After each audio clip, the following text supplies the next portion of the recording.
Maria prega nel silenzio della sua casa. Ella è maestra di preghiera.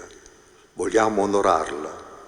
Impariamo di nuovo a pregare. Maria, maestra di preghiera. È lei che Monsignor Tanasini, nel santuario di Nostra Signora del Carmine di Nozzarego a Santa Margherita Ligure, ha invitato a guardare come esempio. In un tempo in cui diventa più difficile aprire il cuore alla preghiera, ha detto il Vescovo, questa deve ritornare ad essere lo strumento per riscoprire la propria interiorità. L'invito alla preghiera diventa invito a ritrovare noi stessi, nel profondo del nostro essere, a ritrovare quel dialogo che diventa personale, che diventa comunitario, che sa abbracciare la vita.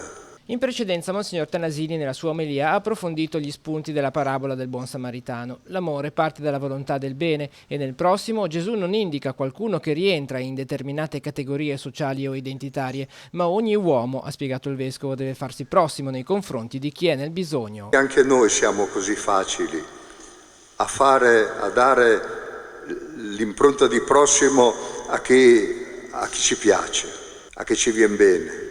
Invece Gesù parla diversamente.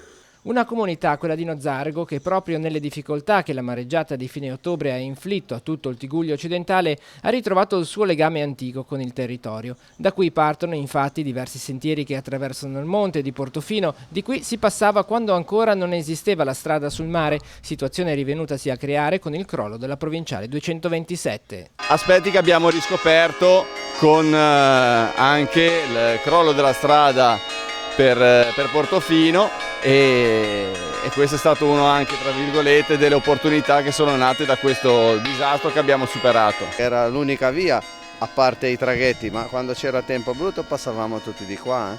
Eravamo di qui e passavamo le Gave, giù, Paraggi e poi Portofino. Insomma, è stata una cosa molto dura.